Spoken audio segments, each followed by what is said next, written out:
ఈరోజు కోటి సంతకాల కార్యక్రమంలో మనం చలపతానం దగ్గర ఉన్నాము. దీని గురించి ముఖ్యంగా తెలుసుకుందాం. నమస్తే అన్న. కోటి సంతకాల కార్యక్రమం ఎందుకంటే తండ్రి కొడుకులైనటువంటి చంద్రబాబు నాయుడు గారు, లోకేష్ బాబు గారు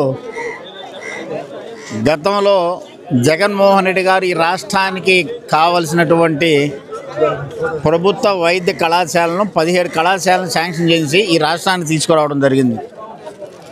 ఆ నేపథ్యంలో ఆయన నేతృత్వంలో 5 కాలేజీలు పూర్తి చేసుకొని ప్రారంభించుకొని ఈరోజు దాంట్లో ఎంబీబీఎస్ చాలామంది పిల్లలు చదువుకుంటూ ఉన్నారు. ఇంకా 2 కాలేజీలు పూర్తి అయిపోయి మరి ఈరోజు ప్రారంభోత్సవంకి సిద్ధంగా ఉన్నాయి. అవి కాకుండా 10 కాలేజీలు వివిధ దశల్లో మరి కన్స్ట్రక్షన్ జరుగుతూ ఉన్నాయి. కూటమి ప్రభుత్వం అధికారంలోకి వచ్చిన తర్వాత వెంటనే ఆపేసేయండి, వాటి సంగతి తర్వాత చూసుకుందాం, ముందు మనకు ఫలింపునిచ్చేటువంటి అమరావతి జోలికి పోదాం, అమరావతిని అడ్డబెట్టుకొని మనం సంపాదించుకుందాం. మరి చాలా కష్టపడ్డ 5 సంవత్సరాలు మన సామాజిక వర్గం వాళ్ళైతేనే మన కూటమి నాయకులు చాలా ఇబ్బంది పడుతూ ఉన్నారు.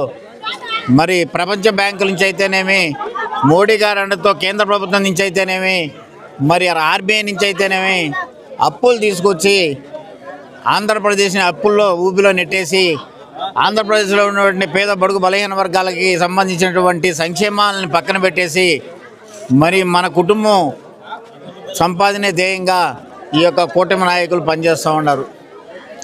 మరి ఇప్పటికి కూడా జగన్మోహన్ రెడ్డి ఎన్నోసార్లు చెప్పినాడు, రాబో రోజులు మా ప్రభుత్వం వచ్చినా ఈ కాలేజీలు ఎవరైనా పీపీపీ ద్వారా కానీ ఏమన్నా కానీ తీసుకుంటే తప్పకుండా ఇది ప్రభుత్వ పరం చేసుకుంటాం, ఇది ప్రభుత్వం చేయాల్సిన కార్యక్రమంలో భాగంగా నేను శాంక్షన్ చేసి తీసుకొచ్చాను. మరి కొంతమంది ఆశతో మరి దుర్మార్గంగా ఇవి ప్రైవేట్ పరం చేయాలని తీసుకున్నటువంటి నిర్ణయం అని చెప్పేసి మరి పదే చెప్తా వస్తున్నారు. మీరు ఈరోజు చూసారు పార్లపల్లిలో, ఈ పార్లపల్లి చిన్న గ్రామంలో మరి ఒక కాలనీలో పెట్టినా కానీ ఎంతమంది జనం దీనికి వచ్చినారో ఒకసారి ఆలోచించండి. అంటే ఎంత మంచి జనాల్లో కూడా ఇప్పుడు చర్చ జరుగుతూ ఉంది. నిజమే కదా, మనకు ఎన్నో సంక్షేమాలు ఇస్తా అన్నారు, అభివృద్ధి ఇస్తా అన్నారు. సంక్షేమం అభివృద్ధి 2 ఇంజన్లతో దూసుకోబోతుందని చెప్పుడికే సరిపోతుంది. కానీ ఇక్కడ క్షేత్రస్థాయిలో పరిశీలిస్తే మరి ఏ కార్యక్రమం కూడా ప్రజలకు అందటంలే.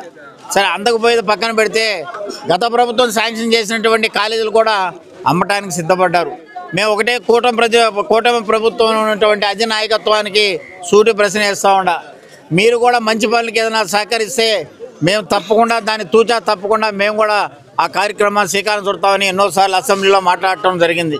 మేము ఇప్పుడు చెప్తా ఉన్నాం, ఈ శాంక్షన్ చేసినటువంటి కాలేజీలు ఇవి ప్రైవేటీకరణ చేయడం తప్ప కాదా అని మిమ్మల్ని అడుగుతా ప్రశ్నిస్తున్నాం. మరి తప్పు అయితే విరమించుకోండి, మరి మీ ద్వారానే ఈ యొక్క కాలేజీలను కూడా పూర్తి చేయండి. తద్వారా ఈ రాష్ట్రంలో ఉన్నటువంటి పేద బడుగు బలహీన వర్గాలకు సంబంధించినటువంటి మరి విద్యార్థులు అందరూ కూడా డాక్టర్లు అయ్యేటువంటి అవకాశం ఉంటుంది.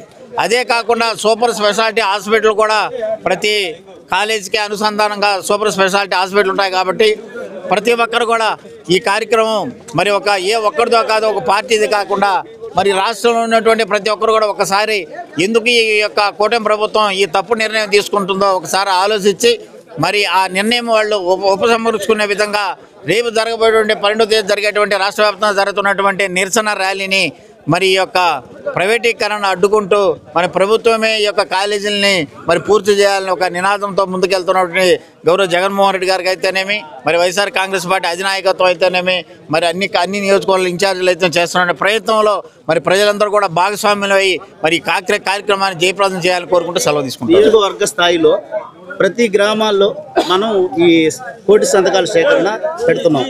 దీనిలో ప్రజలకు స్పందన ఏంటి?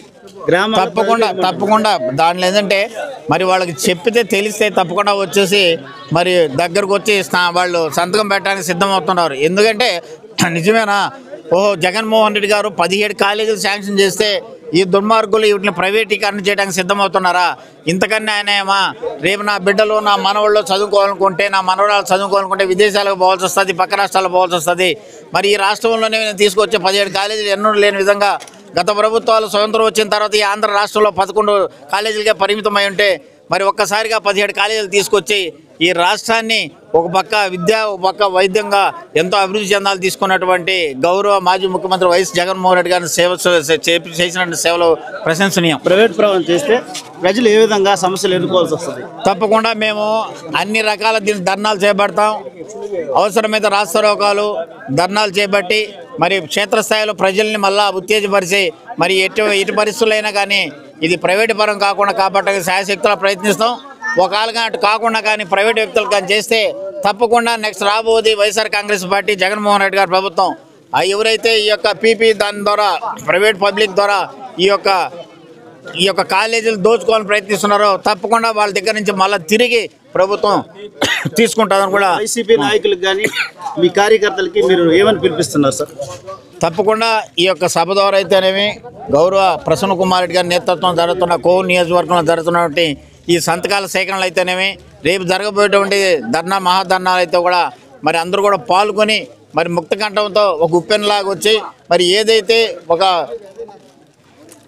కేవలం ధన దాహంతో ఈ యొక్క ప్రైవేటీకరణకి శ్రీకారం చుట్టినటువంటి తండ్రి కొడుకులకి బుద్ధి చెప్పి వాళ్ళు ఈ రాష్ట్రంలో మరి చరిత్రహీనులుగా మానకుండా ఉండాలంటే వాళ్ళు తప్పకుండా విరమించుకొని మరి ప్రజలు ఏదైతే కోరుకుంటున్నారో ఈ ప్రైవేట్ కాలేజీలని మరి తప్పకుండా ప్రైవేటీకరణ చేయకుండా ఉండాలి ప్రభుత్వం కాలేజీలని దాంట్లో భాగస్వాములైనటువంటి ప్రజానికి ఇప్పుడే చూస్తున్నారు. ఇది చిన్న ఊరైనా కానీ ఎంత విధంగా వచ్చినారో ఒక కాలనీలో పెట్టినా కానీ మరి వందలాది మంది వచ్చేసి సంఘీభావం తెలిపిన దానికి కాలనీ వాసులందరికీ పాత్రికేయ సోదరులకు ఇక్కడ వచ్చిన ప్రతి ఒక్కరు కూడా ప్రత్యేక ధన్యవాదాలు తెలుపుకుంటానమ్మా. మరిన్ని అప్డేట్స్ కోసం మన HN9 టీవీ ఛానల్ ని సబ్స్క్రైబ్ చేసుకోండి.